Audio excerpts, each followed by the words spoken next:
Hey, welcome back, everybody, to another edition of Veteran Nation Live. Joining me, as always, is Kahanu and TC. Welcome, guys. Good morning. Why does he get top billing all of a sudden? I was here first. No, you literally weren't. He logged in first.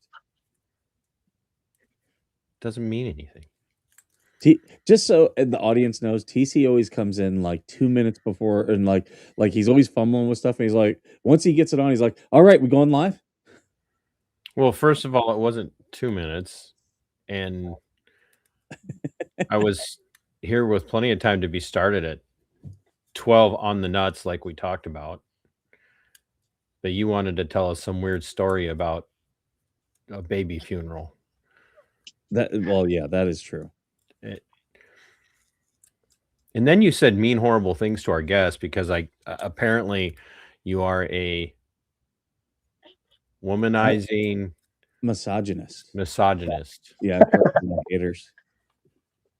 There will be another hater show later on this week, folks. Those of you watching, it'll be fun. They're taking things to a whole new level. I'm busy that day. Today we do have a guest, and we do have some, hopefully some audience participation, because we have some homework for the audience to try to help our guest out with her problem that she's dealing with.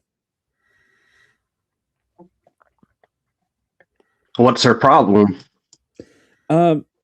She is in a fight with the VA over her VA home loan. Now, I've talked about the VA home loan before, about how it is a great tool for veterans to build wealth. However, there are gaps even within that, as we've seen with everything the VA does. The VA, it tries to do everything, and as a result, it does everything badly. Like it doesn't do any one thing completely well, which is what happens when you try to do everything. So effectively, what I hear you saying is that ultimately the VA is good at not doing anything well. So it does do one thing very well. One thing it does do well, it tries to protect itself. I'll say that. Yeah. Now, I have already put our guest's link to her Facebook page, Facebook group, whatever you want to call it, in. So everyone, please make sure you join that if you're on the Facebook, as they say. No, they don't know.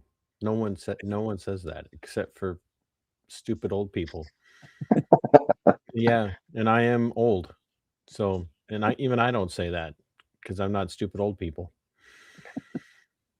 So, see, I'm the misogynist. TC is ageist. No, I'm against stupid people. So I mean, I'm not. But you have to debate with them. Oh, you can't debate stupid. Yeah, you tried. You let stupid destroy itself is what you do. And for those of you that haven't had the pleasure, you should go back and watch my conversation with Connie on my channel, live streamed. I'm a firm believer this is not a nod towards self-deletion. I'm a firm believer in giving people enough rope to hang themselves. And wow, boy howdy. But yeah, as a disclaimer for everybody, this is Vet Nation Live. This is not Coffee with Skipper. This is not Vet Nation Unexplained. This is Vet Nation Live. So there are a few things that I will not tolerate during the chat. This is not come hate on Skipper. Yeah, this is not come hate on Skipper. This is not come talk about what the hails. This is not a what the hails chat. I have no desire to be part of any of that drama. I like watching Skipper's drama.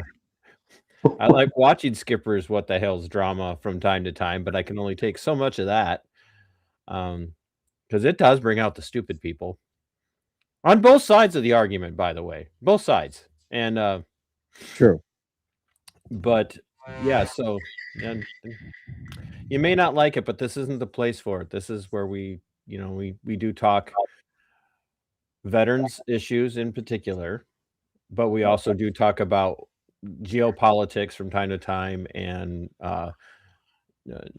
American politics from time to time, and as those things relate to warfare, veterans affairs, and all of that. So be that, come for any content that Skipper puts out during the week to those shows. This is not the place for it.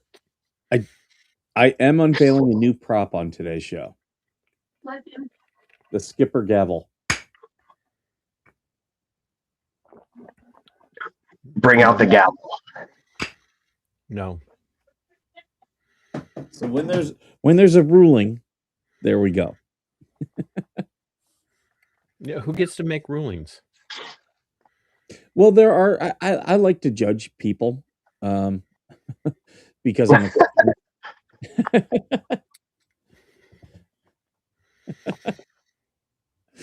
Yeah, do not judge lest ye be judged, and I will be judged. So I guess that means I can judge. There's nothing better than people who don't know how to quote scripture. That would be me. But you know what the Bible says about not forgiving people, TC? No, enlighten me, Skipper. It's against it. Eye for an eye. It's anti not forgiving people. This is why. I got some glare thing going on. There we go.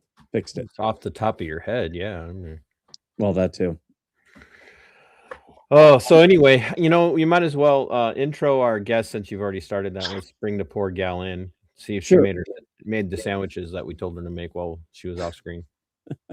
So she has a group on Facebook. I've already posted the link, but make sure you guys join that. Here she is. This is April Hathaway, and she has a story. She's a veteran, has a story about her VA home loan. How you doing, April? I don't care about her VA home loan. I want to know where my sandwiches are. They're in the kitchen. Inappropriate answer.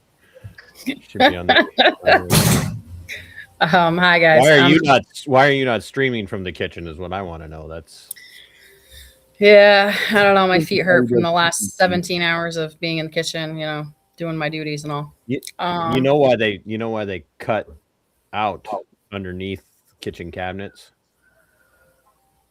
So women can get closer to the sink. All right, I'm going to walk away now. We're going to get so much hate. That's fine. Let them hate. I actually like cooking, so that works for me. Make anything easier for me. Hey, wait. I could have a new Cooking with TC partner on. I'm all there for that. I'm always putting stuff on. Reels of cooking. Yes, we do like girls on the panel. We'd like more girls on the panel, quite frankly. I'm tired of having to refer to AVA as my sweetheart. So yeah, and you're my baby daddy. It's not wrong. So April, you and I haven't met other than right before the stream started. Not on time again, of course, because Skipper had to regale us with a weird story. But why don't talk to the audience by telling me what happened to you and with your home loan and whatnot, because a lot of people have a very narrow idea of what the VA is, and so unless they watch us on a regular basis or watch AVA's content for sure, most people just assume the Veterans Affairs is just this advocacy for vets, and they're always out there watching out for veterans and doing things for veterans. And they assume this. I know it's funny, but that's what people assume, right? Because, and even Yep. vets.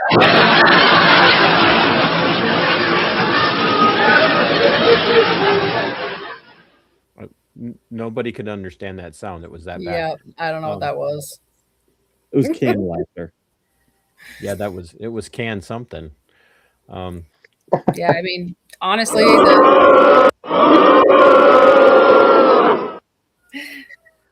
We had one job since the last Yeah. episode of Vet Nation Live AVA. One job, and that was to go to his house and get that stupid soundboard. And you failed. You failed. So, Skipper, that's enough. April, like I was saying, a lot of people assume the VA is about veterans advocacy, and those of us, like Skipper's on me all the time. You need to file claims. You need to get in there, and you need to start filing. And I'm like, are you kidding me? Every single veteran we talk to has had nothing but trouble with the VA. So why would I subject myself to that pain? Money. Yeah. Okay. So, yeah, I mean, the VA itself is not an advocacy for veterans. They are an advocacy for themselves. They are going to be more politics and red tape when it comes to something going wrong and them being liable than they are going to put their foot out there to actually help a veteran. I was just talking to you guys or some of you before the podcast about that was, like we have this whole statistic of the 22 a day, but what people aren't seeing is it's institutional neglect at this point where we get out of the service or even still in the service and then we're still fighting another battle even when we get out, but the battle is the VA. It's a never ending battle trying to get the things that we deserve from putting our lives on the line and putting our families in danger by having to leave and our stability in general, our mental stability, physical stability. It's just a constant battle. And the VA is more, like I said, accountability is just not there when it comes to that. We're constantly trying to fight them. Agreed. The VA is no bueno, in my opinion. Yeah. And that's right. Can we talk a little bit, just a little bit about the timeline, just so we have a little bit of an understanding what all occurred? Okay, so pretty much this actually all started for me, in my case, in 2021. I bought a house in Whitehall, New York. I was relocating from Tennessee to New York because my oldest daughter lives there and she was having my first grandbaby. So I wanted to go back to support her. I actually bought a house there in Whitehall. A couple of months in after buying the house, things started coming up like, oh crap, it's getting cold and it's not holding any heat. We realized there's no vents for the upstairs. There's no heating source for the upstairs. We tried to remediate, bought a pellet stove, bought fans, tried to push heat upstairs. It still was keeping the same temperatures as outside. We couldn't keep it heated.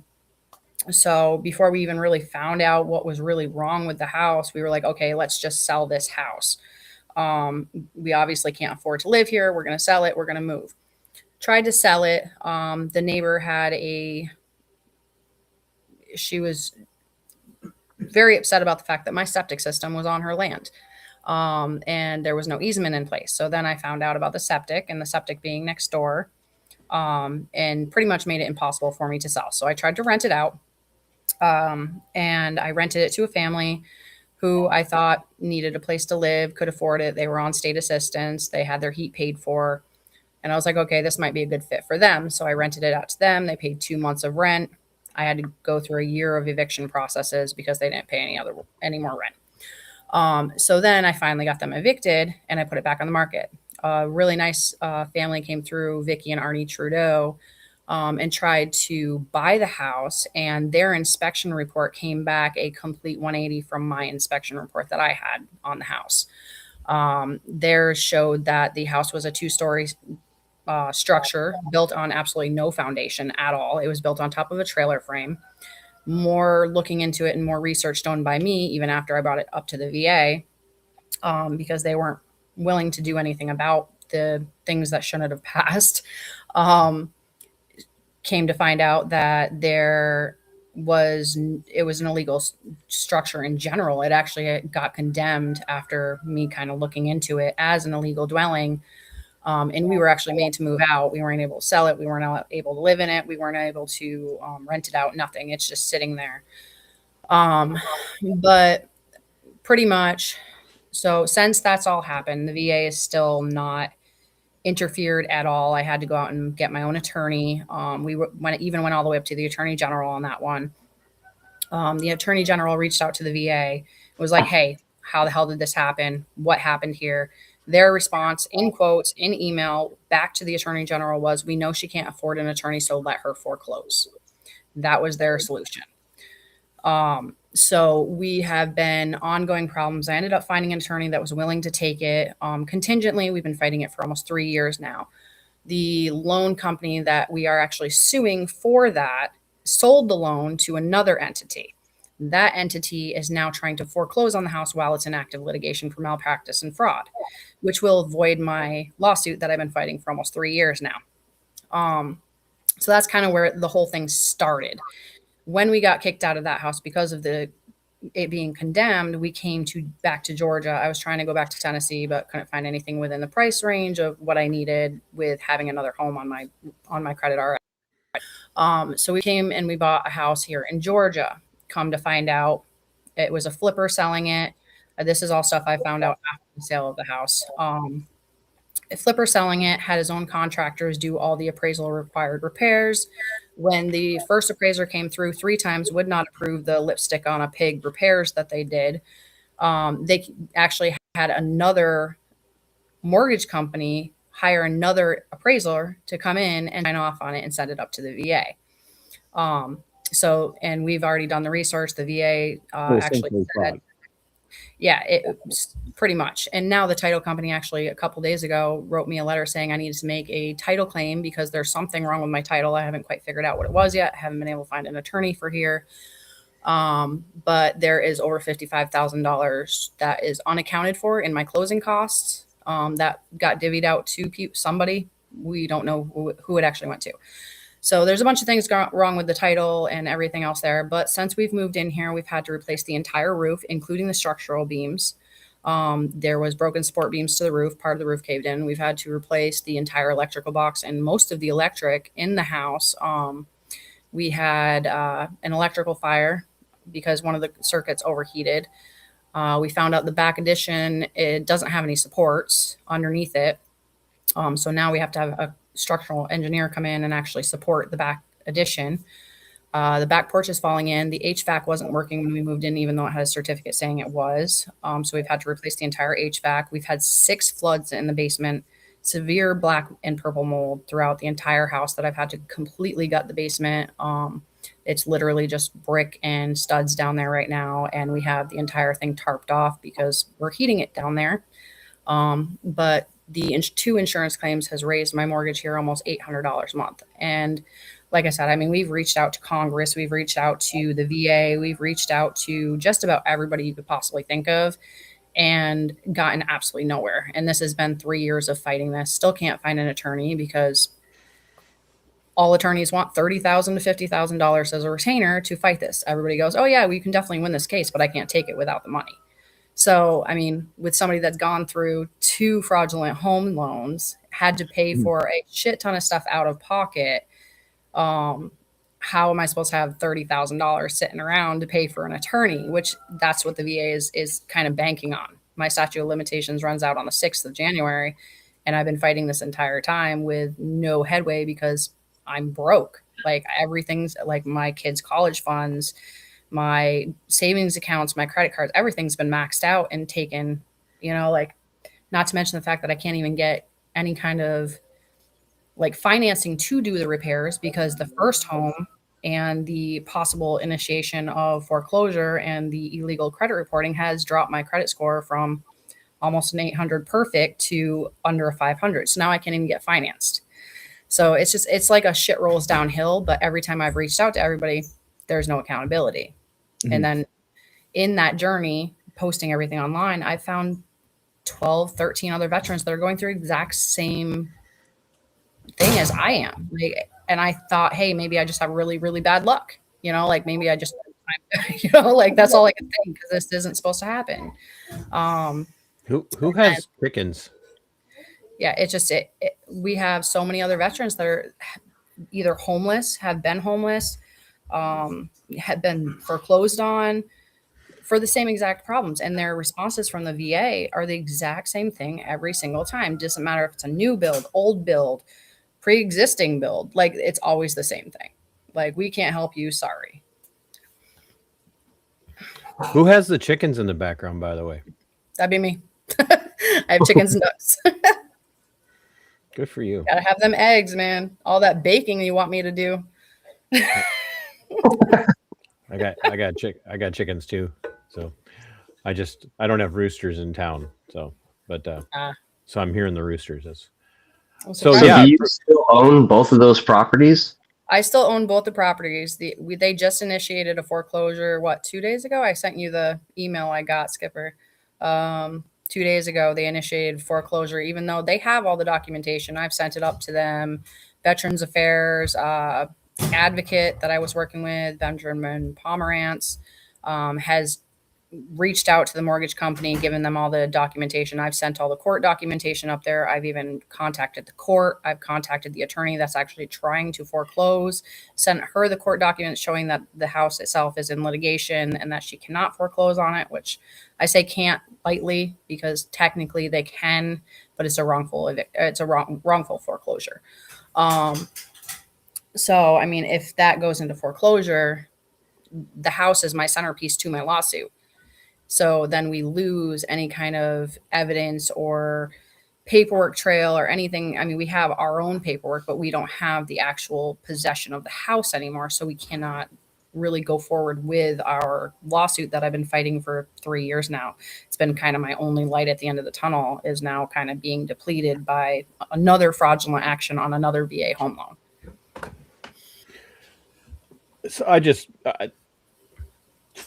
for everybody like who knows me, through every time we have someone on to talk about their experience with the VA or any other form of government, if you can walk away from this and still say, "Oh yeah, government's good. We need government. Government's great. It does great things." All it's doing is standing in the way right now. Like it's putting roadblocks on everybody that I talk to try to get help from. I have 2 kiddos here. I've got an 8-year-old and a 4-year-old autistic son. And we had to put up a gift list registry because I couldn't afford to get presents for my own children this year. You know, like that's sad for me. So to answer Nancy's questions, both properties were inspected. However, yes. The inspectors, and correct me if I'm wrong, but the inspector of one didn't do a thorough inspection, didn't highlight anything, just kind of rubber stamped it. And of the other one, the inspector kept denying everything. So what the seller did was brought in another inspector who would rubber stamp everything. And this is all documented.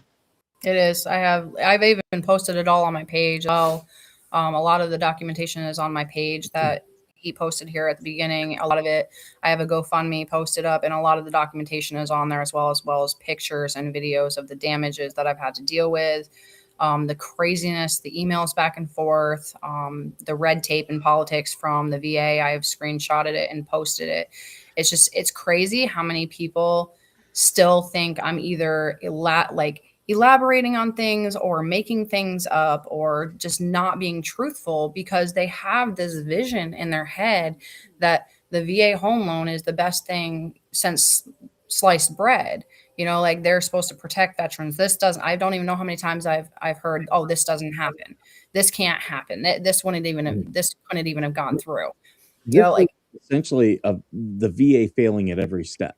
Like the benefit of the VA is There's 0% that you have to put down when you buy a home, and then you don't have to pay for PMI, the primary mortgage insurance, which is if there's any type of foreclosure, it's that the VA will now reimburse the bank or the mortgage company for loss of the home. They're insuring your home, and the VA is not doing that in these cases. So I want to. Somebody just asked Nancy, have you started a lawsuit against the inspection company? So the problem with starting a lawsuit against either the appraiser or the inspector in either of these cases, so they all have clauses in their contracts that state they are only liable up to 2 times of what you paid them. And unfortunately, with $200,000 worth of damage at this house and over $1 million worth of damage at the other house, $830 is not going to do much for me. No attorney is going to start a lawsuit on an inspector or an appraiser in this case, because it's not going to be worth it to them, especially since I need somebody that's willing to do it contingently or pro bono. They're not going to get paid from that. Nobody's going to take that on. And Wait, that's you mean to tell me that the justice system, including civil litigation, it also is corrupt? Yeah, that's definitely not in anybody's favor either. At this point, it's the veteran in this case, or the other several cases that I'm working with. Those veterans are guilty until somebody else is proven guilty, and that's kind of just the way that it's going, and it has been for the last now 5 years. Pretty much everybody all ignores Skipper. He looks like he's playing Nintendo in 1988. He does, kind of, actually. I'm trying to adjust my camera.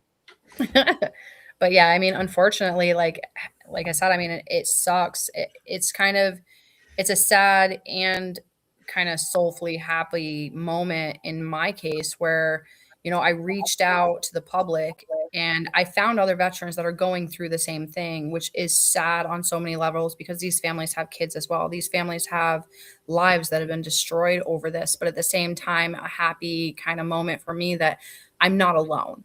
Like I have somebody that can understand what I'm going through. I have somebody that can listen to me and understand what I'm saying and not question whether or not I'm telling the truth or I'm making things up, because that's kind of where I've been this entire time, is just people looking at me like, I don't know about that, like.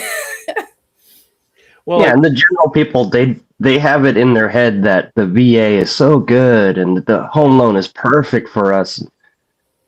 But there's hidden things in everything. Well, absolutely. The biggest problem is like, April, you've said, hey, I've found 12 or 13 other people.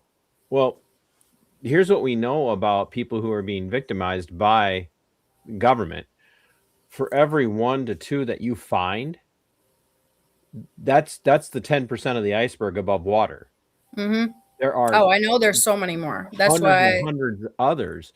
So you're here alone dealing with your advocacy that you're doing, which is specifically about VA home loan reform.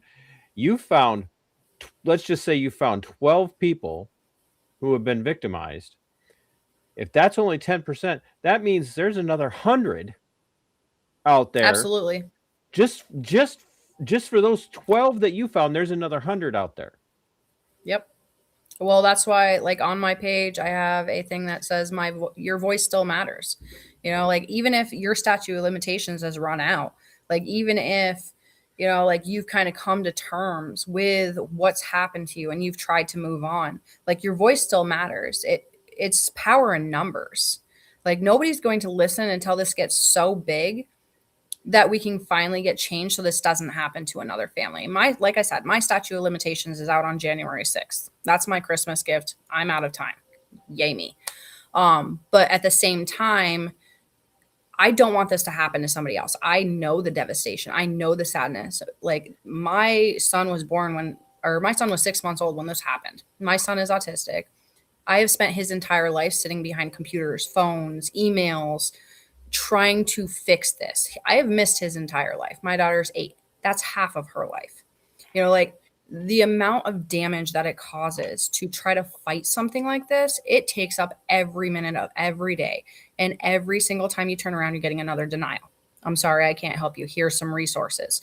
You know, like more resources for more people to call does not help me. Crap, I've been talking to Patricia Ross, who is the commissioner of Georgia for the VA.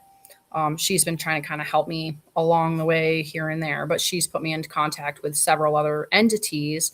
One of the options, or the only option that was given to me by the VA for that section of the VA was, okay, well, this house is hazardous, so you need to move out of there. We will pay for up to, because I was looking for actually money to help fix the problems that was wrong with this house.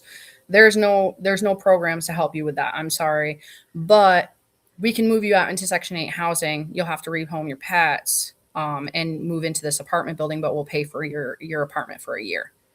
So you want me to give up the little bit that I have left that I've managed to salvage from everything that's been torn away from my family and my children, give up their animals, which is part of my family and my kids' family, to move into a drug-infested Section 8 apartment that the military can pay for? That's your solution.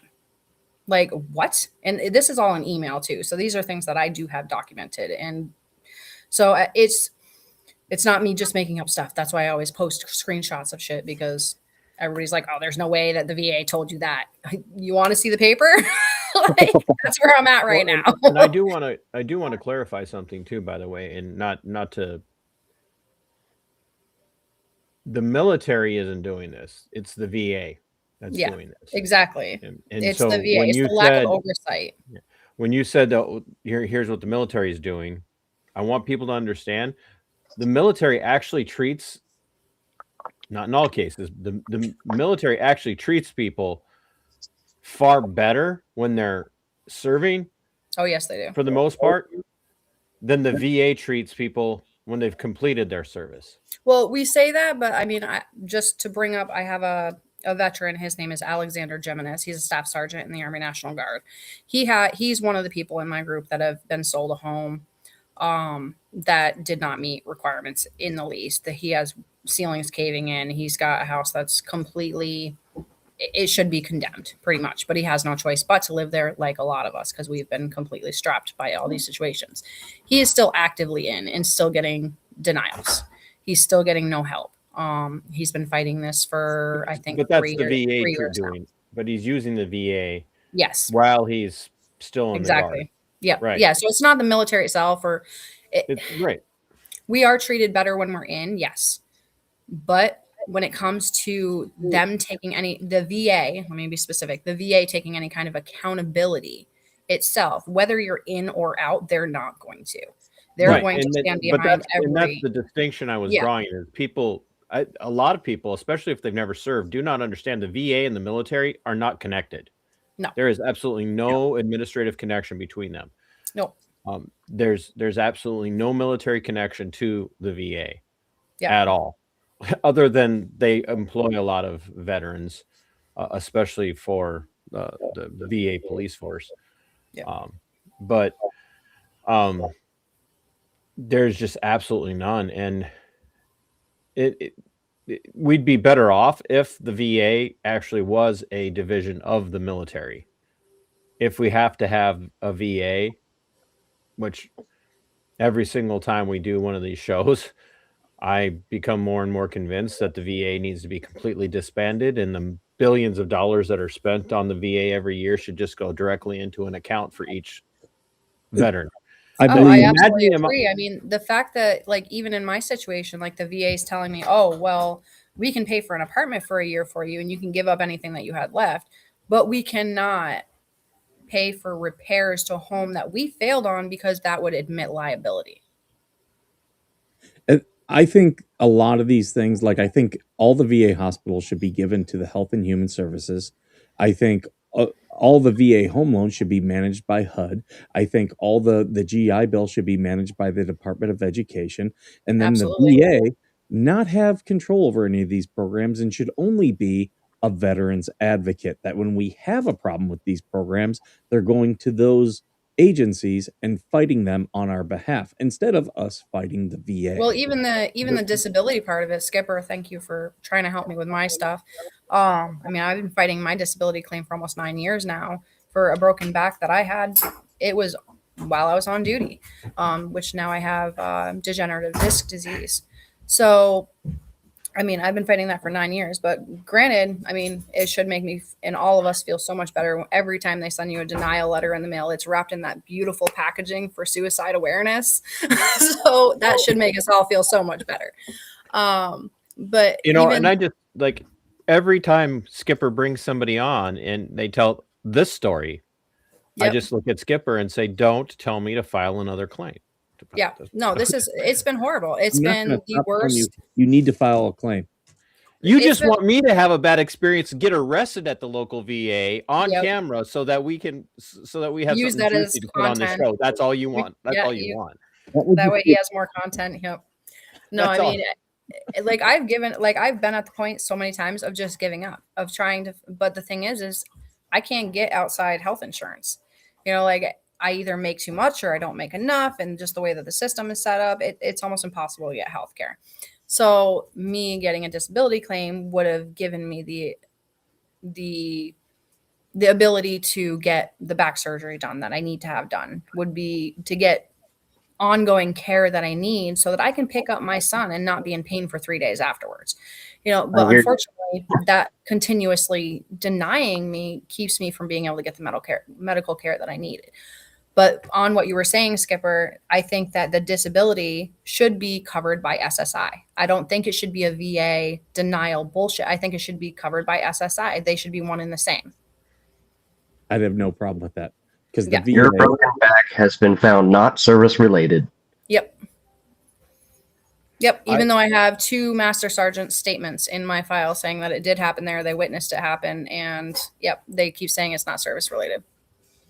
I would also like to clarify that even though Skipper is the show producer for these episodes, that does not mean he speaks for everyone on the panel when he says he wants all these other agencies handling these things. I want all of those other agencies that he mentioned in departments. I want those all shut down too. So the Department of Education, goodbye. I homeschool my babies. I'm not putting them in that system. Goodbye. All that money that gets spent on all those programs should just be directly deposited into an account for each military member who served. Yep. Right into my account. Just deposit, instead of making me jump through hoops, just all that money that should be spent on me, instead of getting put into some administrator's pocket, should just absolutely you could have a staff of like 10 people that their job is just process direct deposits every. Nancy keeps bringing up some good questions here. Can we pull her question up there? The question. Okay, so can you apply for disability without filing through the VA? So here we go. This is going to be another shit rolls downhill from these houses. So I have the house in New York. It is condemned as an illegal dwelling. I have tried to apply for SSI for myself and my son with his autism. I have been denied both times because I have too many assets. That house that is condemned as an illegal dwelling is being counted as an asset, even though it is in litigation for fraud and malpractice. So not only do these houses completely strip me of everything else that I've ever worked for my entire life and fought for on my own. I have been on my own my entire life. I grew up in foster care, aged out of the system. I have fought my ass off to get what I have. But now that all of that has been ripped away by these scenarios, I am now not able to get the help and care for myself and my son because of these issues as well. Now, for all of you watching, if you would like to help, as you can see right here, I have a letter. And this is a form letter. I've put the link already in the chat. You can go and you can print off that letter. You can put your name at the bottom, change that. And I've also got in there the emails and the addresses to the House Veterans Affairs Committee, the Senate Veterans Affairs Committee, and to the VA itself, Secretary Collins. Let's all start sending these letters. because April, she has a letter that she's sending to the same people. So if we show them that, hey, we are all standing behind her, we can actually get someone in the VA to open the books and legitimately look at this stuff. And Congress, they are tasked with oversight. If we can get Congressman Mike Bost and the others, he is the chair of the House VA committee. If we can get them to pull April in to talk about her story, I think we can actually get somewhere with this. Yeah, that would help, and then that would also help the other veterans that are going through the same issue. Absolutely. And all of them, their videos and testimonies are posted on my page as well. If you guys have a chance to go, it's pinned right at the top. They're just short clips that I've kind of put together. Them just kind of telling their story. We have Air Force, we have Air Force, Army, National Guard, Marines, pretty much every branch of the military has been going through this exact same thing. It's not isolated. It's all. At least it's not the Space Force. They're not a real branch. Yeah, there's no Space Force in my group. I'm sorry. I'm just trying to figure out how you found Marines that could sit still long enough to to do a video and not be eating crayons while they were doing it. So. Actually, it was her and her husband, both dual military spouses, and their house they bought. Actually here in Georgia as well, got foreclosed on and then auctioned off on them because of failures from minimum property requirements. They couldn't afford to fix the stuff. So these properties are being inspected. Mm-hmm. And then inspected by their appraisal. And then sent up to the VA to be rubber stamped. So the VA is responsible because they're clearly not making sure the people that are doing the inspections and the appraisals are doing their job.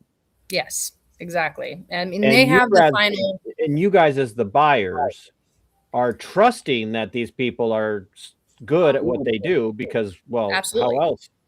I don't even know how many times I've heard that. Well, I mean, didn't you go into the house? Like, didn't you go look at the house? Yes, but I had a 6-month-old baby in my arms, and I had a 4-year-old daughter tugging on my shirt tail. Am I supposed to go crawl under the house to see if it had a foundation? You know, like, stop blaming the victims. Like, everybody wants to point the finger. Well, didn't you get an inspection done? Didn't you do this? I hired the appropriate people to do a home sale, the same people you probably did, to ensure that your home was safe and livable.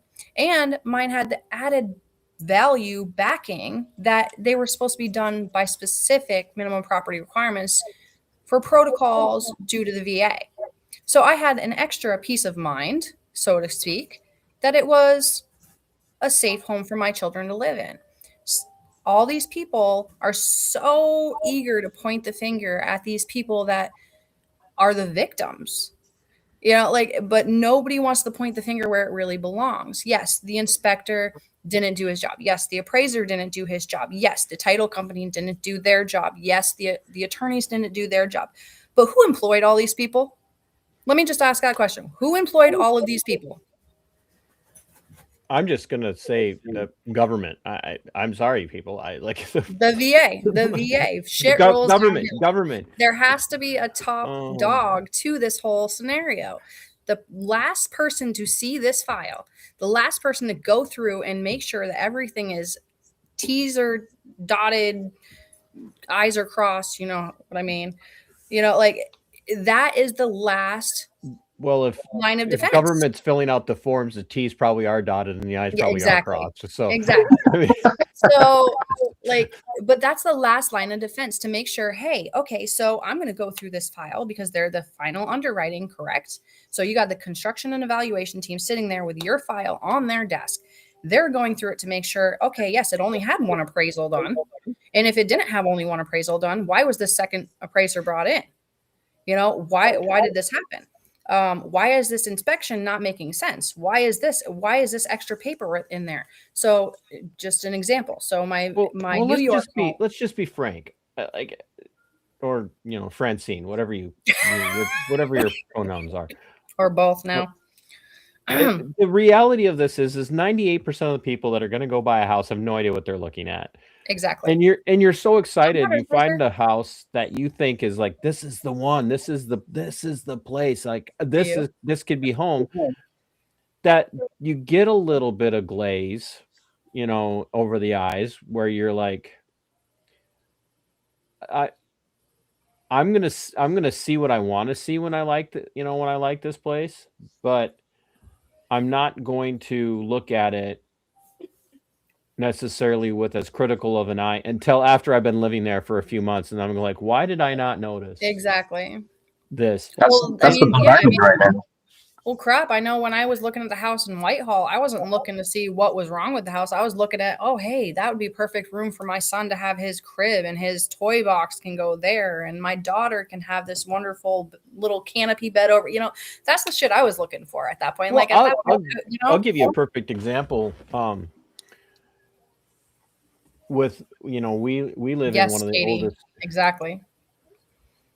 Go ahead. We live in one of the oldest homes in the town that we're in, and we're fortunate that it is a good home. But the addition that did serve as our homeschooling room for the kids until they grew up and did the smart thing and got away from me. It's now my studio and my where I work out. When we moved in, we're like, this is amazing. This is going to be a great place for the kids to have, to be able to do schoolwork and do so that it's separate from the rest of the house. We didn't realize that when they put the addition on, they did not run any ductwork to this room for heat. Now, people are like, in Minnesota? Yeah, in Minnesota. Like, we learned the hard way the first winter that, and that's something pretty simple. Like, we were able to, find somebody that came in and did the ductwork and for us at a very discounted rate, but it just, I'm not going to look at that. I'm not going to go, hey, where's the cold air return? Where, yeah, exactly. You don't think about that, I mean, I'm sure in heck not a structural engineer at any point. Like, I'm good at construction, but I ain't a structural, I'm not an engineer. Who in God's green earth is going to look at a house and go, gee, I wonder if this 2-story house actually has a foundation on it? Yeah, exactly. It just that just doesn't cross your mind. It doesn't even seem feasible that like an entire structure on the side of a mountain, on the top of the mountain, is built on a trailer frame. It just makes no sense. Like, if you guys go down, if you search April Hathaway, Washington County veteran, New York, it'll bring up the newscast about that house and a lot of the photos and everything. That one was all over the news in New York. So you guys can look that up if you want to. April Hathaway, Washington County, New York veteran. And it should pop right up. But yeah, so that one was all over the news. It's sitting on the side of a mountain, 20 below weather, sitting on only a trailer frame. It's the only thing permitted to be on the land was a trailer. But somehow everybody missed that. And then also, I mean, the VA they missed the fact that, so the way that they got this through in the first place is there is a letter from the neighboring code official saying that this house is up to code. And then when we had a fraud investigation done, the correct code officials actually came in and condemned the home. But when we had a fraud investigation done, it was proved that the signature on it was not the person's signature that it said it was. But then when they went back to ask him about it, he then said, oh, I remember writing that now. And it dropped my fraud investigation. So it's it's small town shit. Honestly, I want to pull a thread here that you handed to me. This is my forte. I want you to go back and I want everybody to remember what April just said.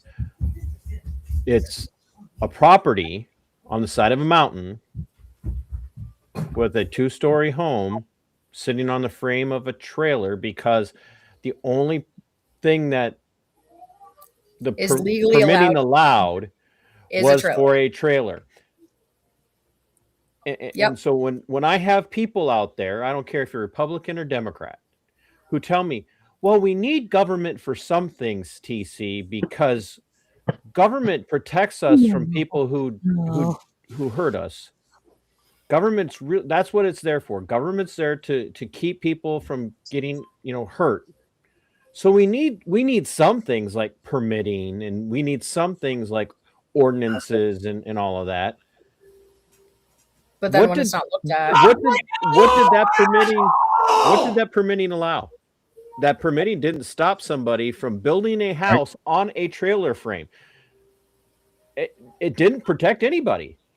And nobody looked up the documents to make sure of what was going on, and they sold it anyway.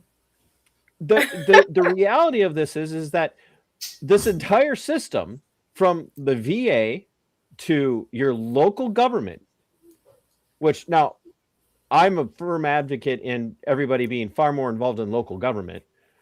We need to put far more emphasis on being involved with our city councils and our mayors and our county commissioners and whatnot. That's where action really should be taking place. But every level of government is abject failure, from your city councils to your county commissions to your state legislators and your governors, all the way up.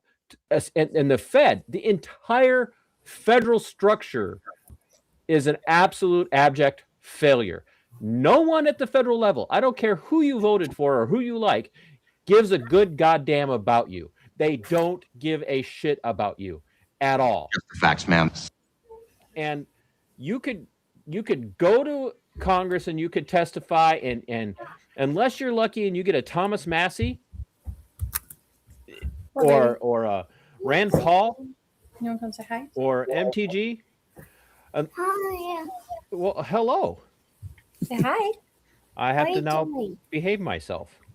No, it's okay. He hears it all from me when I'm on the phone with everybody. They even going to Congress and testifying about this stuff, they're going to sit there and go, "Oh, that's terrible. That's tragic," and they're still not going to do anything. They will not do anything. And you can't go to the courts because the courts aren't going to do anything. The courts aren't going to protect you. The courts aren't going to help you. So I don't care to hear anybody say we need some of this, TC. We need some government. No, we don't. We don't need any government. Name one thing. Name one thing government does well. Name one. And then I will invite you on my show and eviscerate you. I know what they do well. Avoidance. Right. But avoidance. I know Katie's, glad to see Katie's here. Oh, you gotta show everybody what you're watching. But we've got the reality of somebody saying, well, where's the oversight? They are their own oversight. Yeah, they are. Government's their own oversight. It's supposed to be us. It's supposed to be we the people. They're supposed to answer to us. They don't, because they know that we can't fight them. The old saying is, can't fight City Hall. Well, you can't fight the federal government. If you can't fight City Hall, you can't fight the federal government. It takes a lot. And so you cannot name a single thing that any level of government does well. That's it. They don't, anything positive or effective besides screw up. They screw up really, really well. And unfortunately, they're screwing up full-on families right now. I have been putting links to the letter for people who want to send that. For people who want to help April, we have put her Cash App and her Venmo, as well as right now, I'm going to drop in her Amazon wish list. She's got, as you can see, young kids, and she's trying to give them a good Christmas. So however you want to help, there's multiple ways that we are leaving for you in the comments. I appreciate everybody that does reach out to help, or even follow my story or my page, and share stuff as much as you can, and get eyes on this and try to do something, not even for my family, but for all these other veterans that I'm fighting for as well here. That's the recurring theme in so many of these government abuse, government power grabs, failures. The recurring theme isn't just no one holds them, the unaccountable are unaccountable. That's just a reality. The unaccountable are ultimately unaccountable because they protect their unaccountability. Absolutely. But the main when you go and you watch, Skipper knows this because he's been advocating for and putting out, and AVA as well has been helping me bring some attention to a medical kidnapping case that I'm covering on my channel. By the time the damage is done to the individual who finally gets some traction to get their story told, in this case, April, by the time you get there, the only thing that your story can do is serve as an educational tool for everyone else to learn from all the stuff that's happened to you. You're never, and I don't mean this to be, black pilled or Debbie Downer, or, I guess Danny Downer, if we're going to, not be misogynistic about it, because I don't want to be accused of being a misogynist like Skipper. But the reality of this is much like a lot of the cases that I cover on solo on my show, you're probably never going to get any accountability for yourself or any kind of recompense. There's no one's going to step in and fix this for you.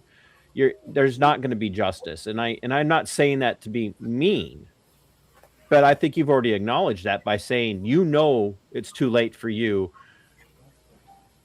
but let's help other people, and that is the key.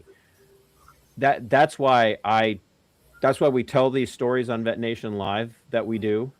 And it's why I do what I do on my channel, and it's why I'm, so, have such a kindred heart with, Kahanu, Veterans Affairs Media. Like, he's out there actively fighting in the midst of being abused by the VA, which is supposed to be there to help and protect. And he like, getting any kind of traction is next to impossible. So if we help one person, if we help one vet, and you brought up 22 a day, towards the beginning of this, I want people to understand, like, look, I've got these two books up here by the great author and philosopher Scott Horton. He's also a very strong advocate for, pulling American military out of useless wars around the globe. But a lot of people make the mistake of seeing war as the reason why people come back as veterans and self-delete. Nope. The 22 a day. No, the 22 a day that negligence end up self-deleting, getting to the point where they're ready to do that. It's because they're being failed by the very Skipper. You lost audio. They're being failed. Yeah, they're being failed and victimized across the board by all levels of government. No one's watching out for them at all anymore. And you can only take so much of that abuse. You can only take so much of that neglect before you just say, I can't do this anymore. I do want to say this. I've got down below, I've got I've got April's Facebook page, and we're linking her up with Katie as we go. But with that, this group that April has kind of created and brought together, they are working on doing a class action lawsuit. If you're a veteran and you have used the VA home loan, you can be a part of that class action lawsuit. So reach out to April via her Facebook page, which is linked below. And that, and that's the other thing too, is a lot of people hold out for, I'm not saying that's what April's saying, and so April, please don't hear me saying that. But a lot of people hold out for, we just need this lawsuit. We just need this lawsuit. And a lot of people hear money. It's money. It's money. Like, no, all the money in the world doesn't fix any of this. No, it doesn't. It's about fixing things. It's about fixing things. But the only thing I'm looking to fix right now at this point, I mean, we are at the point where, like I said, statute of limitations is done for us. We can't get any help for that. And I'm obviously not okay with it, but at the same time, I've accepted that. At this point, we're picking up the pieces from where we've been left in this pile of ruins and moving on. My main goal here is to get enough eyes and enough voices on this that we can do some sort of a reform. Make sure that there are stronger protocols in place make sure that this doesn't happen to another family. Make sure that no other child, no other family is left in the situation that we're left in now, trying to pick up pieces from something that we didn't cause. Right. Well, and that's the very system of abuse and victimization that really, takes place. And it drives me absolutely nuts, because I listen to people constantly who went in and had this very trusting spirit about government and what it could do, and they get touchy when you start to bring up lawsuits and litigation against the government. And Skipper knows this. When I went through what I went through, I had made a decision that I wasn't going to sue. I signed off on not pursuing any kind of civil litigation against the government for what it did to me, because I was in a camp of, why should the wage slave tax cattle plebes be forced to pay for something that they didn't condone, and forced to pay for something that's not their fault. And it was after I got even more involved in advocacy, both through what Skipper and I were doing before we were blessed to meet Kahanu, but even in just my own work, where I became fully changed in my mindset of, the taxpayers do need to pay for this. They need to feel this pain. They absolutely need to feel this pain. Like, more and more people who are being abused by the system need to go out, and they do need to sue. And they need to be winning massive judgments to the point where the taxpayers are going, what's going on? Why are, I don't care if it's your local dog catcher or your local town cop or your city council is like you targeting you with overuse of city ordinances and we all know that happens. Oh, I got a neighbor like that. They hate that neighbor. They hate that person for some reason, and they apply city ordinances to that person more than they maybe totally to that person that they don't apply to anyone else, because they want that person gone.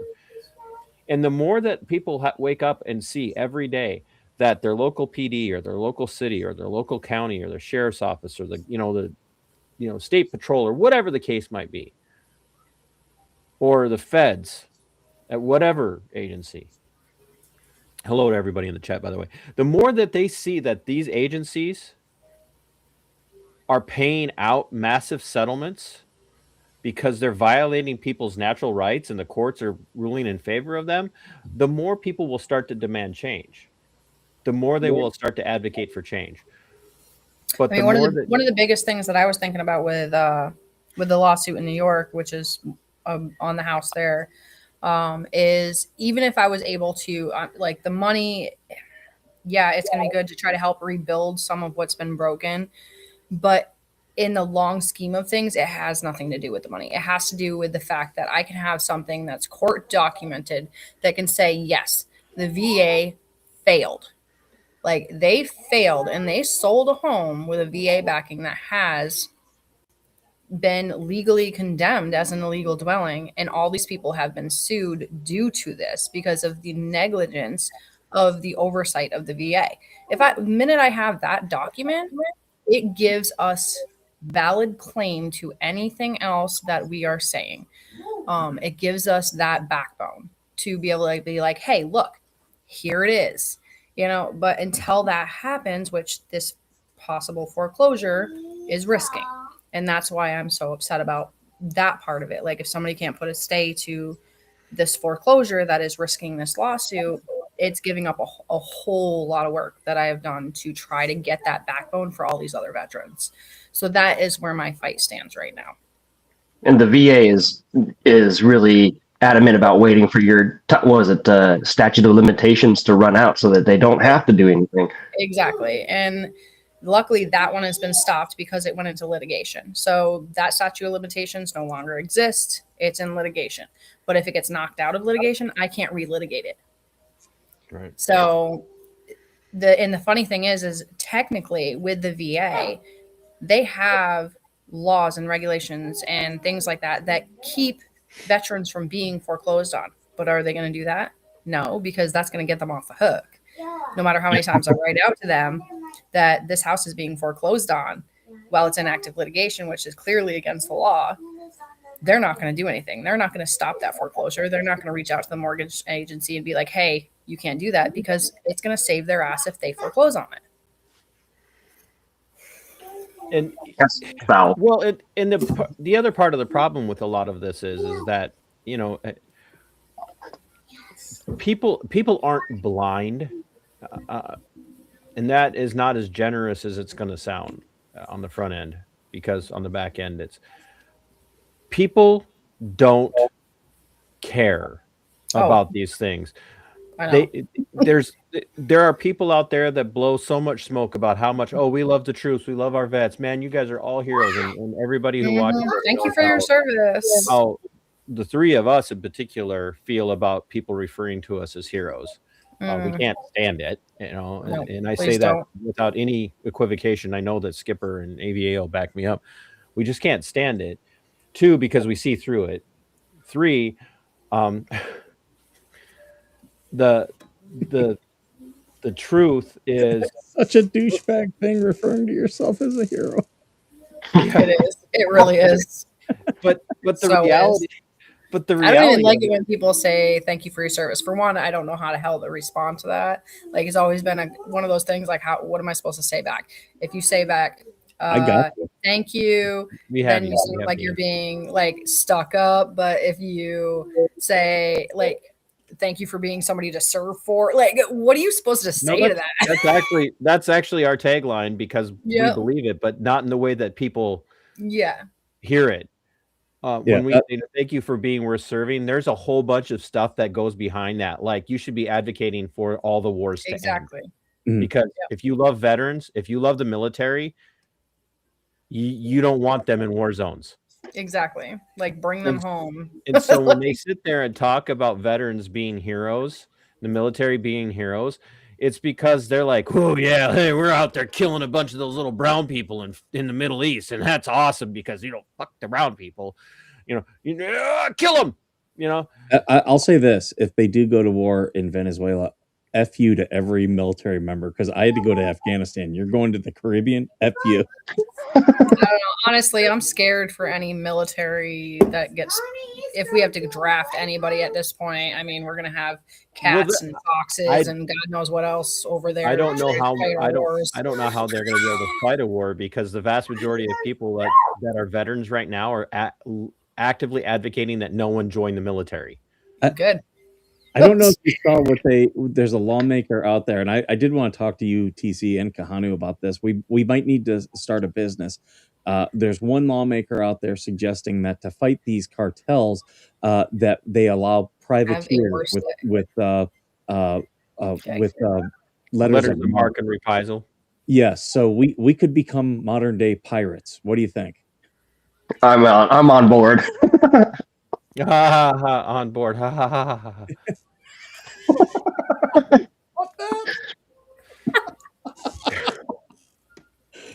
Oh my god. No, the come on, boys, we're going to get some cocaine. Change the subject. The U.S. has given out letters of marque and reprisal in the past, before it had a massive standing military, to include a standing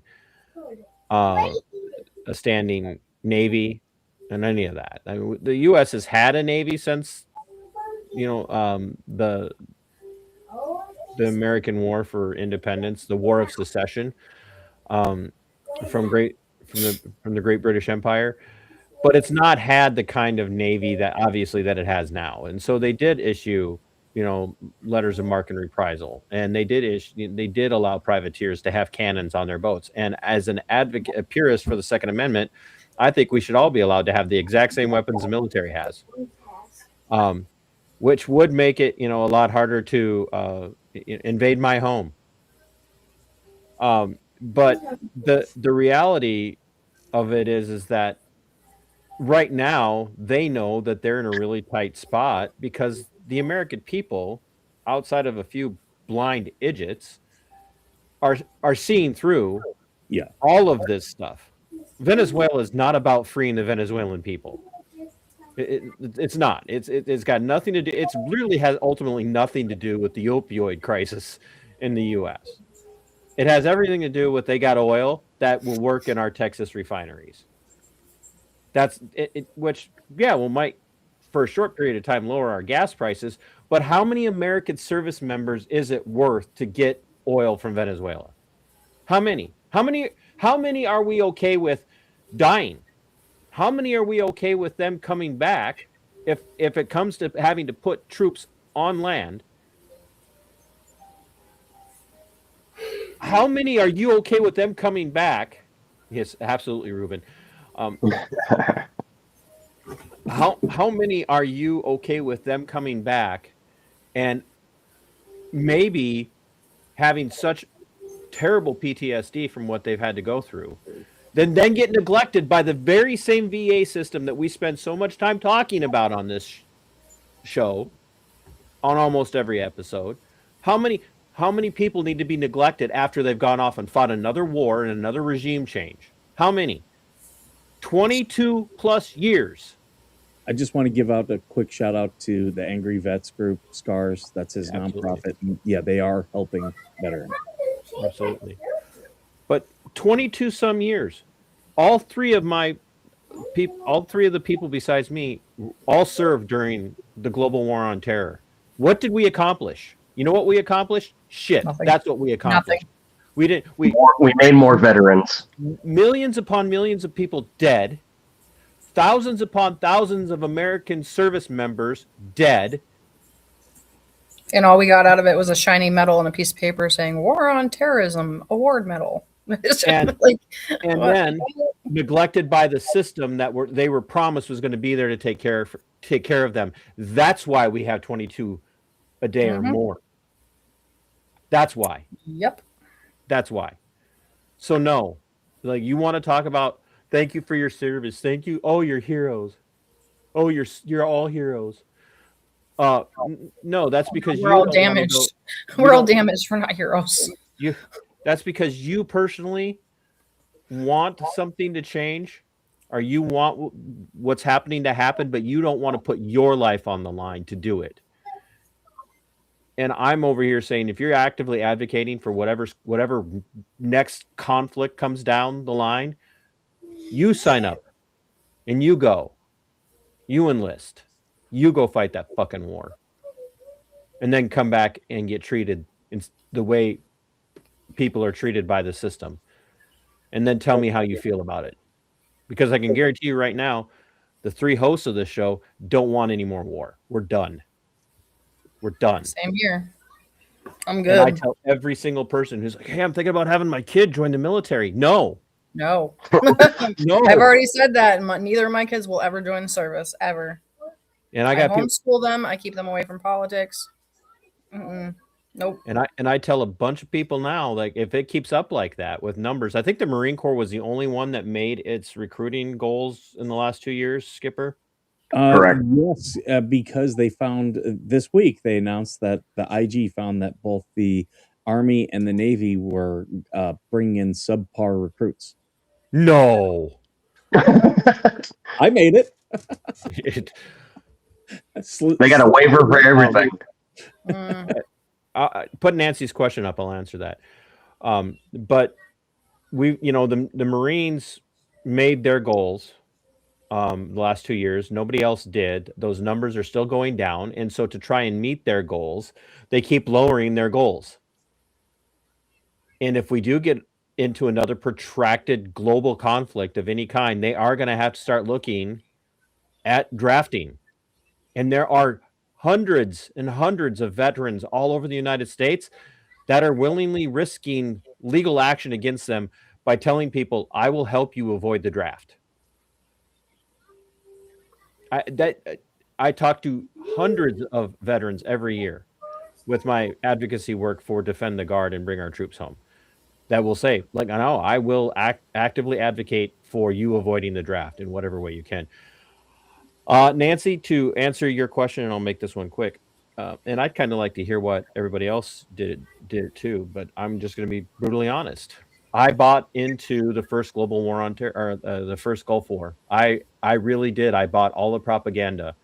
I bought into that Iraqi soldiers were taking babies out of incubators and smashing their heads against the walls in Kuwait because they put this really sad Kuwaiti girl who was the daughter of an ambassador, the Kuwaiti ambassador, and they put her on American TV to say, I witnessed this, was alive, found out it never happened. That Iraq was, their goal was to invade Saudi Arabia. Their goal was to take over the entire Middle East and have an Iraqi caliphate. Not at all true. They didn't tell us the truth. That Kuwait had been told to not drill it's called diagonal drilling, and it's a very complicated system. But Kuwait was diagonal drilling into Iraqi sovereign soil and stealing Iraqi oil. And Saddam Hussein said, knock it off. And the world very quietly told Kuwait, you stop, but we'll watch out for you. And so they kept it up. I picked the wrong week to quit amphetamines. Every week is the wrong week to quit amphetamines. That's what they did. I bought all of that because I didn't know any of the truth, because they won't tell us the truth about anything that we're about to go to war over. So I don't care if you like Trump or don't like Trump. If they're telling you that we are going to declare fentanyl a weapon of mass destruction, which is the biggest. Did you not hear enough about weapons of mass destruction in 2001? Did you not hear enough about it? That's what we were told. We were told that Iraq had weapons of mass destruction. We've been told that Iran is on the cusp of developing a nuclear bomb that they're going to use against the U.S. They don't even have a delivery system, let alone plutonium that's been refined well enough to even work as a weapon. But we get told this all the time. But now we're supposed to believe that that fentanyl, the opioids, are a weapon of mass destruction while we still have doctors prescribing it in the United States. You know what? If it's a weapon of mass destruction, go bomb some doctors' offices. That's what I said. Go or arrest these sons of bitches, because they're the ones creating the demand for it by getting people hooked on it. That's why there's an opioid crisis. Big pharma. So yeah, let's start bombing big pharma. Can we do that? I'd love to see that happen. That won't happen because those people butter the bread of the politicians that want to go fight this war in Venezuela. Well, I mean, it's kind of that same thing that everybody's been kind of posting all over social media lately, like the COVID shot, like that was life-saving measures, and that's why it was free, right? Well, chemotherapy, EpiPens, like why are these things not free if they're life-saving? Cancer treatments, right. Those aren't free. Right. But yet COVID shots were free because they're life-saving. So yeah, I bought the lies. I bought the lies that it was a great patriotic thing to do, to sign up to go fight the first Gulf War, and then halfway through basic training, they announced the good news that the war was over, and the bad news was I was still on the hook. So, and I'm going to get the channel in trouble. So Skipper, be prepared for a flag. We had cadences that we sang in basic training and AIT and at jump school. I know, I heard that practice beep. They had us. You want to know why a large portion of the Muslim world hates America? It is not our freedom. It's not our freedom. It's because when we were getting ready, when we were in training to go to war with Iraq, they had us doing cadences. 1 shot, 1 kill, 1 dead raghead.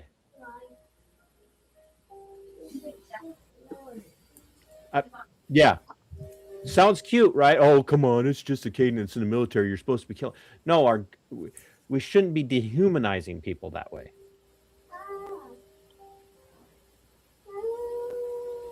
That's not appropriate. Seen a grown man naked? Look at myself every day in the mirror, especially now that I lost so much weight. Wow. I am one sexy silver fox. But so that was why I bought all the lies. That's why you're trying to get me to make you sandwiches. All right, Yeah. logging out.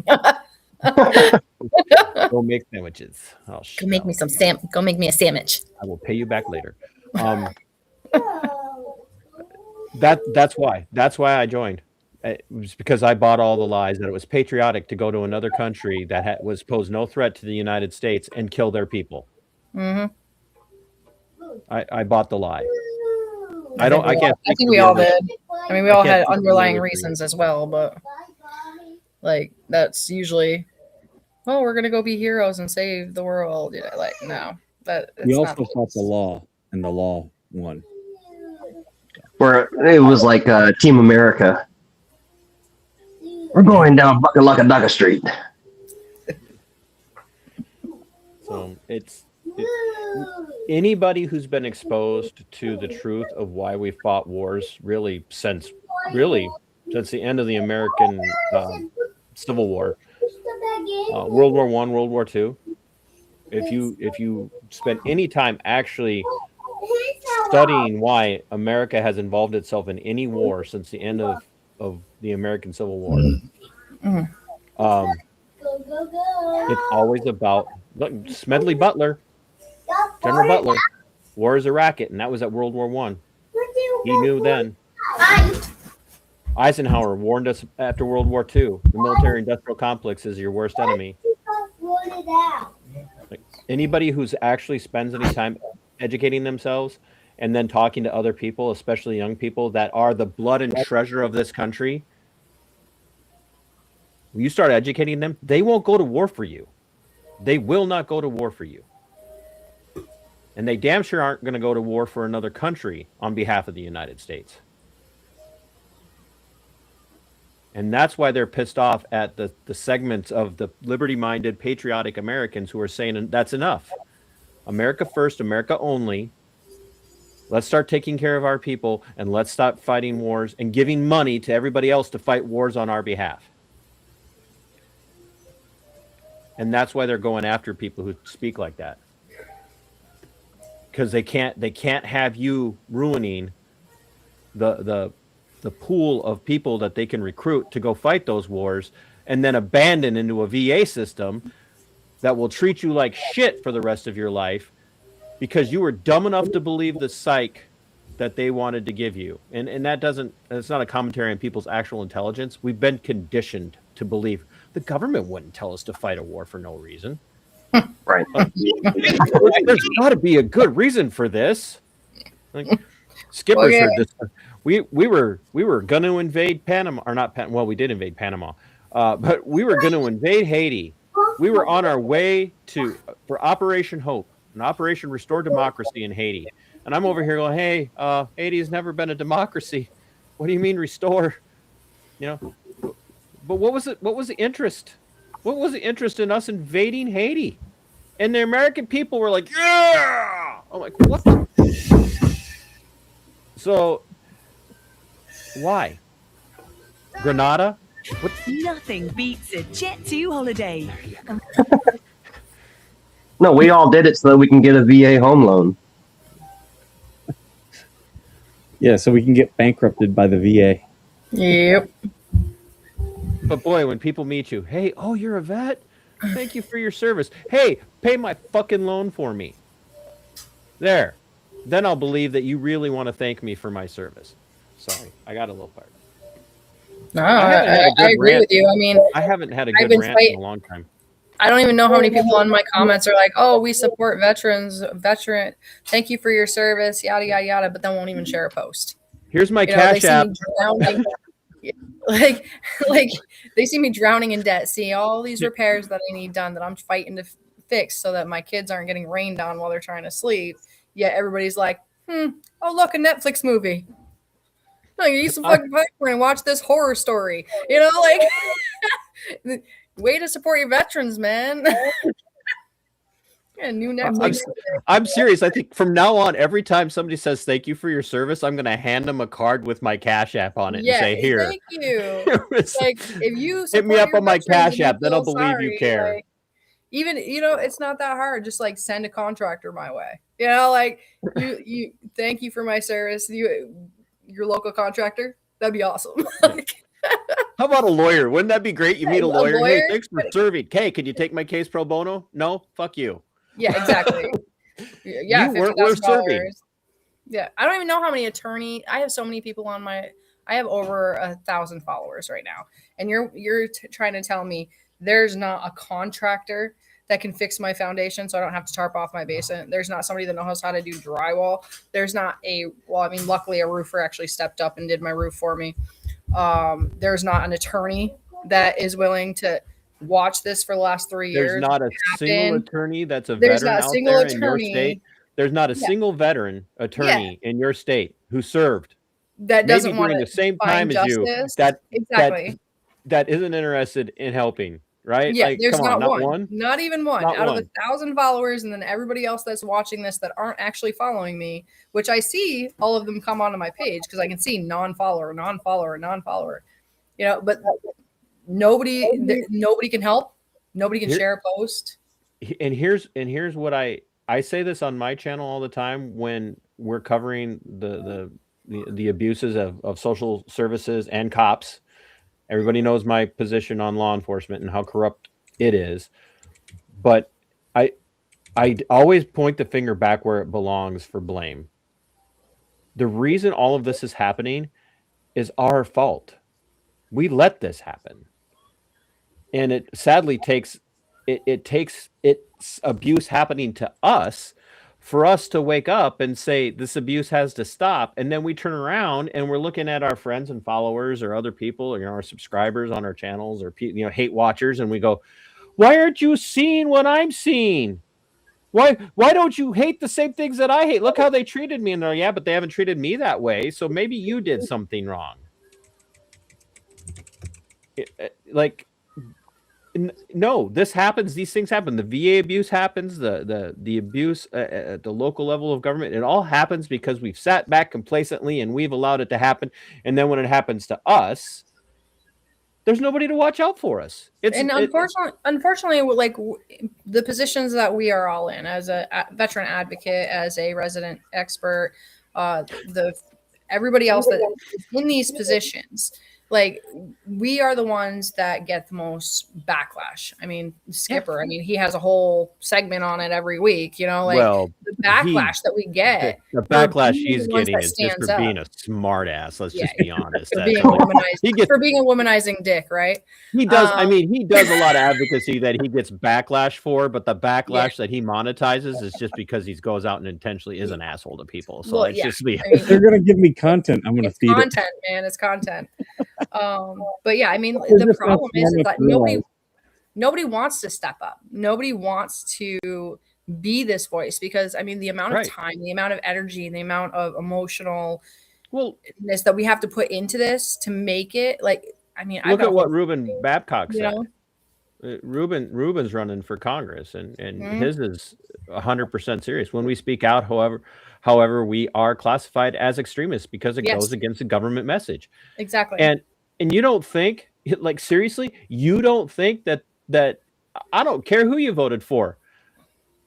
Just because your guy didn't label you a terrorist doesn't mean he's not going to label your neighbor a terrorist because your neighbor said something bad about him. Trump has done it. Biden has done it. And are there actual terrorist groups out there on both sides of the political aisle when you look at Republican and Democrat backers? Yeah, absolutely. Absolutely. But all they have to do, Ruben's 100% correct. If you advocate loud enough, they just say your position is anti-American and therefore you're a terrorist. Oh, guess what? Now you're subject to having due process removed and we could just kill you. So it was like, the VA does that too, man. The VA likes to label people as terrorists when you go against their orders. Look at what they've done to Katie, and look at what they've did to AVA. I mean, I've been warned. I can't count how many times. Oh, the VA is going to come after you. They're going to sue you. You keep bringing this stuff up and keep bringing this stuff to light and keep posting stuff. They're going to sue you. You know what? Go ahead and let sue them. me. Go ahead and sue me. That would be. I would love that. I already got sent an email over a song that I wrote about the VA. I got sent a letter from the construction and evaluation team. I got emailed saying that I needed pretty much to cease and desist because I sent the song. I sent the song to the VA that I had written. Look at Sean Ryan's words to Dan Eyepatch McCain, or Crenshaw. Look at what he said to Crenshaw. Oh, cease and desist, or you're going to sue me? Oh, please sue me. Please sue me, Eyepatch McCain. I will love to have that discovery. I really enjoyed, because I did post his lawyer's letter. I enjoyed the footnote. I don't think there's anybody because he was like, my boys at 6 have got my back. He's like, I don't think you have any boys at 6. His boys. Yeah, I mean, at this point, like if they were to try to sue me, it's because they're scared. Oh, right. I'm getting the word out. They're scared. Like, go ahead, sue me. You're proving my point. I would. Yeah, you're trying to shut me up, just like you've done to so many others. Don't get me wrong, April. I don't want you to have to go through that, but I would love to cover the story if the VA sues you. I will cover that for days, weeks. I would love that. I've been posting the link to April's Facebook. A lot of these things that were posted are posted there. The letter that we're asking everyone to send into Congress, I have that on the Veteran Nation page as well. But yeah, go just follow April's page, because the more we stand together, the stronger we are. Because they really hate when we stand together. Power in numbers. Power in numbers. Katie said something that she's had veterans message her that are now afraid to speak out because of what they've seen happen to her. And I understand that. I mean, it's there is a reality that when you do see someone speak out and then they get shut down, it is terrifying. And it actually has legal terminology, which the courts have called retaliation. Well, not just retaliation. What they're doing to Katie and what they've done to others is retaliation. But that retaliation leads to what's referred to as a chilling effect upon people's First Amendment rights. Yeah. Mm-hmm. And that's the court's term it has a chilling effect. And government entities know that. And that's why they do it. Because they know, even though these people are probably never going to sue them, if they make an example out of the ones that are crazy enough to pop their heads up like the moles in whack-a-mole, if they can make examples of them, other people are going to be like, I can't afford this. I can't have my life destroyed. And what it does take is it takes a person like Katie or AVA or Skipper or you, April, to look at those people and say, stop being fucking cowards. The more of us, and you said it earlier, the more of us that speak out, the more of us that take up this activism side, the more of us that stand together, even if we're not fighting the exact same fight, the more of us that stand together, the harder it's going to be for them to single us out individually and shut this all down. Yep. It's kind of like a big protest in front of a court. Yeah, they're going to try to break them up, but how many of them are actually going to get arrested? They're just going to be told to go the hell home. You know, like I would even with the retaliation and all that, I mean, very good example. I posted something, I don't know, Skipper, if you can pull it off my page about the disability. You can post it up here. But with the VA home loan reform and me being outspoken about this whole VA home loan reform thing, I mean, my disability claim has gone all the way up to higher level review. And with protocols, which you'll probably know a lot about this, TC, with protocols, when you do a higher level review, they're supposed to go back through all of your documentation and review it for at least 2 to 3 weeks before you get a answer. Am I correct on that? Well, I'm thinking. Say that. So I'm trying to process. So higher level review, when you already get denied, you bring it back through, it gets denied again, and then you bring it to a higher level review, which is actually in front of the Veterans Committee Board. They have, according to the protocols that I've read, they have 2 to 3 weeks to go through that paperwork, review that paperwork, make an educated decision on the either approval or denial of the disability claim. Yeah. Yes. So with me being an activist and speaking out, yada, yada, yada, I have a feeling like I'm starting to see a pattern here. So my higher level review that should have taken long past Thanksgiving, way past there to actually get a review and get a decision within 2 hours. Within 2 hours of my higher level review, I already had a denial. It was already rubber stamped before they even had the hearing. Yeah, that's absolutely retaliation. Yeah. So and now I have also gotten a call from the one from the VA that actually represented me for that hearing. And he had told me that he is going to send it up to Washington, D.C. for another review in front of Washington, D.C., but it could be 3 to 4 years before I even get to be seen by those people. So in other words, just kind of pushing me out. Like, okay, we did this higher level review. We brought it up there. And that review, that one, you will have to be present for. Yeah. Well, he said that I can be present on Zoom or whatever else. But the case of the matter is I've already been waiting 9 years for disability claim for my back so I can get health care insurance. That's ridiculous. And then from there, I'm still denied, still sitting at 0, not even any kind of This is a part of the reason. And now they're pushing out another 4 years. This is part of the reason why I want people to write letters, because the more we can get Congress involved in your case and all the people that have gone through this, the more attention you get from Congress, the more likely the VA is to back down. I've seen that before. Yeah, I mean, at this point, like, I can't, obviously, lawsuit-wise, I can't say, yes, this is what's happening. But the pattern of neglect and how things are coming together, I can't ignore either. So, I mean, I'm sitting here, I'm a voice to this, and I'm fighting every tooth and nail to get eyes on this VA home loan reform and get eyes on all these other veterans that are going through this. And at the same time, instant denials on disability claims. Like, it cannot be a coincidence. So, well, think about this: if it took them 9 years, or you're going on 9 years of waiting for them to approve it, it took me 6 years just to get the surgery I needed for my spine. Yep. I mean, I got one surgery done. It was right after the incident, but I had to pay for it out of pocket. The VA had nothing to do with it, and that was because I couldn't walk. Like, I had fractured and herniated one of the discs in my lower back, and it actually had my spinal fluid had spilled out onto my nerves and fried the nerves to my legs, so I couldn't walk. So I had to have surgery to repair it and then go through physical therapy to be able to walk again. And like, all this stuff is documented, but while I was in service, I had a sergeant that didn't like me much and did not write an LOD out for the incident. So I had sergeants write pretty much confirming the fact that this sergeant didn't like me and probably purposely didn't write the LOD, and that the incident did happen there. But yay.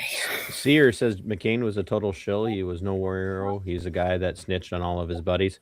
He's also the guy that tried to burn his entire ship down, by the way. Right after the USS Liberty was attacked, he caught the forest all on fire because he did a wet takeoff. Yes, that actually happened. It was not a. Oh boy, Skipper went off screen. He's probably punishing Lucy. Yeah, I see that. I don't know who Lucy is. So, were you punishing Lucy again? I had a barking dog. Didn't want.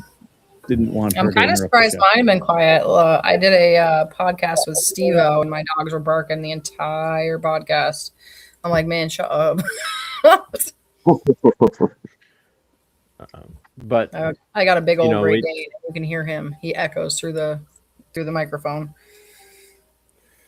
So I do strongly advocate that everybody go and check out April's stuff and help bring awareness to her story. Definitely follow her Facebook page. If you can email or mail that letter into Congress. I have it posted up on the Veteran Nation page. I've also posted it here. I believe I have it pinned. It's got the email addresses and the addresses in there. It's just a simple form letter. We want to bring attention to what April's going through, and if you're willing to help with her bills, we've posted her Cash App and Venmo. Were you able to pull the other letters off from the group chat from the other veterans, so we can get those printed out and sent out as well? Yeah, we'll be able to do those offline. Well, actually, I would request that they send them themselves so that it's got their hand signature. For me, I did talk with AVA offline. TC, I need to talk with you. I'm sending a letter on behalf of Veteran Nation, so myself and AVA. If you would like me to do it, add Minnesota Black Robe Regiment onto that to our letter, so they can see 3 organizations sending that one letter. Way to ask me on the spot. That's great. Well, you can give me an answer offline, but we're doing that. Like, what am I gonna say? Even off air, like, no, I don't like her. She didn't bring the sandwiches out of the kitchen, so fuck her. Excuse me. Once you get the sandwiches, I'll send you some muffins. How about that? Bribery. But we are working with April as well on her VA disability percentage. You know, one thing for the audience out there, if you guys know a good VSO, it's always a problem. Like, so many VSOs are either overworked or just not good. So I would like to have a VSO that I can very quickly point to. However, many are like, oh, don't send anyone from outside of my area. I'm too busy. But if you find one that's willing to help. Well, and another thing that people have to remember too is that it can really vary from area to area on this. As we get ready to wrap up, is that most of your veteran service organizations under the VA are county level, and they are only as effective as the county will allow them to be. And so if you get in a rural county which you do tend to see rural counties have far more veterans than urban areas, those VSOs are probably very strong advocates, but they are overworked. I'm the biggest county in the country. My county is bigger than the state of Rhode Island, and like our county, all of our services are down near the LA area.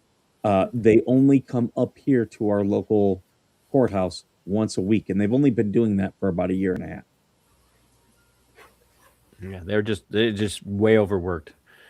And there again, it sounds counterintuitive to think that small counties, population wise, a small county would have more vets, but they do. They just do. Per capita, they have more vets than most large urban areas, and they have far fewer VSOs. And I know counties where they have maybe 2, maybe 3 VSOs to cover a huge county. You can't throw a rock in some counties in southern Minnesota without hitting a vet just walking down the street. So I see Katie's one. So Katie, we'll probably reach out to you. Oh no, I don't. I think you missed her what she's implying. Oh, without the title, yeah. She's a VSO. She just doesn't actually hold that position, and which is true, especially in Omaha. I'm sure she probably does more than the actual VSOs in the Omaha area. So I've had people give me a hard time because I'm not a VSO. I give people like, here's what you need to tell your VSO, and I tell them you need to tell these things. So I have no ethical obligation on limiting what I can say and what I can't say. I'm so sick of that argument on so many levels too, by the way. I just so tired of it. You can't do that. You don't have that official title. And I'm like, what? Like I'm literally not giving you legal advice. I'm just telling you what should be common sense. I'm not telling you that I can guarantee outcomes for you. I'm telling you what you need to do to try and get any kind of outcome. So shut up. I have helped 6 veterans get to 90 or 100%, but without me putting pen to paper, just telling them, go to a VSO, you need to tell them this, this, this, and this. And they've gotten 90 to 100%, 7 if you include myself. But Skipper has gotten multiple veterans permanently disabled. when he was on active duty. Skipper is personally responsible for multiple people being permanently disabled. Nice. From traumatic brain injuries to back injuries. You don't want to know the whole story on that one. Well, there are just things that I found out from other veterans telling me that they just don't tell you, and a VSO definitely won't tell you. Oh, well, yeah, it's in somebody that works directly in a VA office somewhere at the state level or even higher. They're darn sure not going to tell you everything. And here, to every veteran watching, any VSO that has told you to stop making claims before you get to 100%, fuck that person. I will just say that. They are wrong. They are 100% wrong. You keep fighting until you get your 100%. The nice thing about putting in claims to get to 100% is you can't be accused of malingering. You can't be accused of fraud. Yep. If the VA approves it, it's approved, which means it's true. In the eyes of government, it's true. So, like, if somebody comes up to you and says, well, you don't look disabled to me, I think you should be charged with fraud. Like the VA signed off on this, folks. I just kept doing the paperwork. Yeah, and people need to understand that some wounds you're not going to be able to see. And the VA is supposed to evaluate you on your worst day. And I'll tell you, there have been days where I've had to walk with a cane. It has happened to me. There's been some days where I can't walk. So normally following one of your hot tub streams. No, that actually does make it easier. I will say that I got the hot tub back working. The guy sits in his hot tub so long his legs just melt away. I could use a hot tub, honestly. You do not want to get in Skipper's hot tub and do a stream. Not in that one. I said a hot tub. My God. Don't be putting words in my mouth. Although I'm sure we would much rather see you in the hot tub than Skipper. I doubt that. No, trust me. He's full Speedo and everything. It is not pleasant. It is not. Wait until I go on the cruise and I'll be doing streams from the cruise. You can't tell, like when you look at him, if the camera angle's wrong, you can't tell if you're looking at his belly or his top of his head. It's just terrible. I don't know if Larry's still here, but me and Larry will be doing a stream from the hot tub on the cruise. Nice. That's one of the reasons why I will not be on the cruise. I'm definitely not going to watch that stream. He says that now, people, but watch. You'll see his comments. No, I will not watch that stream. I will not watch that stream. What about I'm busy doing yoga? If I do yoga on the cruise? No. Oh, I'm there. No, I know. No, I'm there. I'm there. I'm there. Watch that. Ruben's right. The system fails to recognize that when you have chronic pain, your pain tolerance increases. Oh, yeah. To a point where it will literally make you collapse to protect you from more pain. I've seen it numerous times. So, April, give us a bullet point. Where can everybody find you, and what's the best way for people to help, not just you, but others that they run into? Honestly, follow my page. Like I said, all the other veterans are tagged in there. Any way anybody can help, even if it's just by sharing the posts, sharing the stories, bringing awareness to our page and our stories. If you guys can help with repairs and things that I need to have done here or the other veterans need to have, there's a gift list up for the kiddos that has clothing, shoes, stuff like that. That's just going to help out for all year round. I know most of the stuff won't get here before Christmas, but they're going to be wearing clothes and shoes after Christmas. So please, if you guys can do that, that would be amazing. But yeah, just mostly just awareness and try to help us find some accountability and some change for any veteran after us that goes and tries to buy a house thinking that they're buying a home for their families. And I just want to remind everybody that April said that she has tarps and a bunch of studs in her basement. You shouldn't be telling everybody that you have studs wrapped in tarps in your basement, by the way. Hey, you know, I got to keep them here somehow. There's some crazy up in here. It's not You're not. I didn't mention the chains yet. Lord, you're not going to get away with hiding the bodies if you tell everyone where they are. So yeah, well, you never know. Crazier things have happened. I'm going to start calling you April Gacy. Oh wait, well, she's a great big fat person. But well, April, thanks for sharing your story and letting me use it as a springboard for a rant. I haven't had a good rant for a while.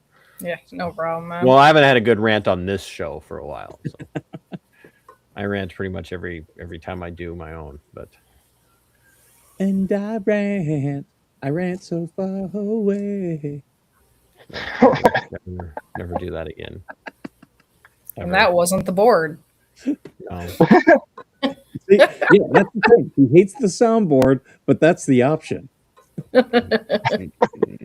Nope. Skipper, Kahanu, you guys got anything coming up? Nope, nothing coming up. I am recording later on today, which will go out later on this week during the holidays. Is this another one of your Bread and Circuses videos? Yes, it is. I have a former Division I college football coach who will be coming on. We'll be talking about the current college football bowl games and playoff. That'll be recorded. And later on this week, my haters, they've been out there. They've been very active. And one of them has a whole channel about me. Nice. Wow. Getting you extra viewers. Right?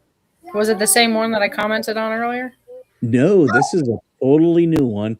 And they don't even know I'm aware of, because it's a hidden channel. You have to be you gotta dig. You have to be a member of this one. And they have no clue that I have proof of it, but your haters are your biggest fans. So thank you to all of them. And they've been boosting my views. My views are way up right now. So thank you. It's Christmas time. I'm just thankful they didn't show up for this stream.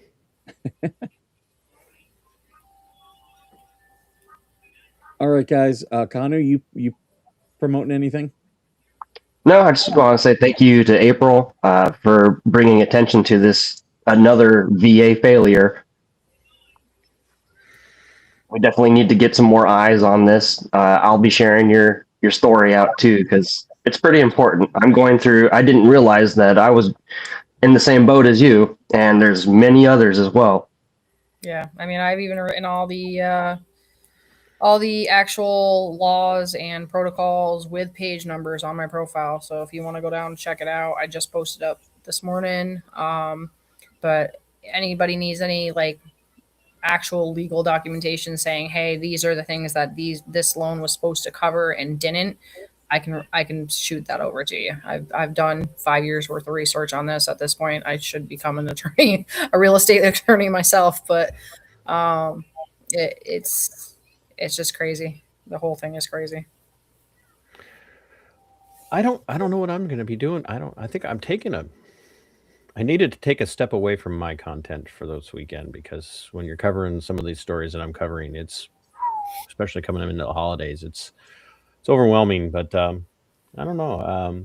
For those people that are channel members of mine, the dash cam video from Trooper Ryan Moser from April 9th, the trooper that was doing better than 126 miles an hour when he paralyzed Blake Mosted. Channel members, that video will be up later today for you to watch, the dash cam of that, before I start doing breakdowns of that and accident reconstruction breakdown. I have the reports on the accident reconstruction. We're going to continue to cover Baby Haven's story. I also have two other state trooper involved, a Minnesota state trooper involved stories. Another one with dash cam that led to an accident. So we're going to be covering that as well. And so I do think that on Christmas Eve, because I am fortunate enough to have that day off with pay, I might do a cooking stream where I'm going to be making soup for Christmas Day. And And broachin. I think I'm going to make broachin live on the stream. You'll have to go through some of my reels on mine. I do videos on cooking through mine. Get some recipe ideas, man. I don't know what you're playing, Skipper, so. Just Christmas music. No, don't do that again. Yeah, don't play any Christmas music, man. Just no Christmas music. You need to limit the depressing stories that you do for no other reason than you get way too depressed, and then you're like a 13-year-old goth kid. I'm like, hey, DC, Merry Christmas. He's like, what is there to be merry about? The world is an endless void. I mean, fair, but that's just how I am in general. So. I mean, this one isn't any happier, honestly. I mean, it is Christmas time, and you got like how many families smoking cigarettes? Like, why would I go to the VA with all the conformists? I'm looking at April's Christmas tree, and I'm just like, bah, humbug. Oh, come on! It's got cute little elves on it. No. TC needs an elf on his shelf.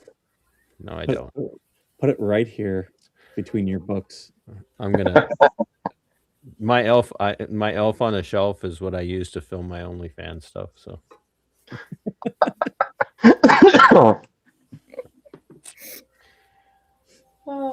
You know what? Now, about that one. I need an elf on the shelf now behind my webcam with a little sign that says, "I'm just going to take some pictures." I actually did a video for where is she?